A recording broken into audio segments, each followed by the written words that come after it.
நேற்று இரவு என்டிஏவினுடைய மரியாதைக்குரிய பொறுப்பாளர் திரு பியூஷ் கோயல் அவர்களை சந்தித்து தமிழ் மாநில காங்கிரஸ் கட்சிக்கு ஒதுக்கப்படக்கூடிய சட்டமன்ற தொகுதிகளுடைய எண்ணிக்கை குறித்து ஆலோசனை செய்து சுமூகமான முறையிலே முடிவு செய்யப்பட்டது.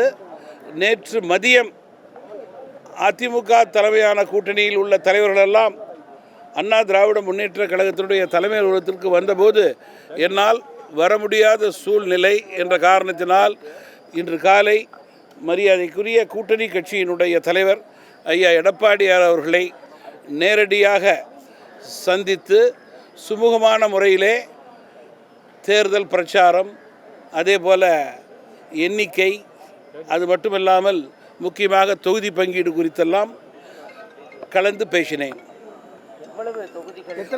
நீங்கள் என்ன தொகுதிகள், எத்தனை எண்ணிக்கை என்பது அதிகாரப்பூர்வமாக அந்தந்த கட்சியினுடைய தலைமையே அறிவிக்கும். எதுவாக இருந்தாலும் அந்த கட்சி அறிவிக்கும். ஏன்னா என்னுடைய தனி சின்னமெல்லாம் இப்பொழுது எலெக்ஷன் கமிஷனில் டிஸ்பியூட்டில் இருக்குது. அதனால் அதற்கு தான் நாங்கள் பதில் எதிர்பார்த்து கொண்டிருக்கிறோம். அதற்கு ஏற்றவாறு முடிவுகள் எடுக்கப்படும். நம்பர்ஸ் ஃபைனலைஸ் ஆகிடுச்சு. அதிகாரப்பூர்வமான நம்பர்ஸ் கட்சியினுடைய தலைமைதான், கூட்டணி தலைமைதான் அறிவிக்கும். சுமூகமான முறையிலே நம்பர்ஸ் முடிவானது. அதே போல தொகுதிகளும் சுகமாக இருக்க வேண்டும் என்று பேசிக் கொண்டிருக்கிறோம். செய்திகளை உடனுக்குடன் தெரிந்து கொள்ள கீழ்கண்ட கேபிள் மற்றும் டிடிஹெச் நெட்வொர்க்குகளில் எம்நாடு செய்தி தொலைக்காட்சியை காணுங்கள்.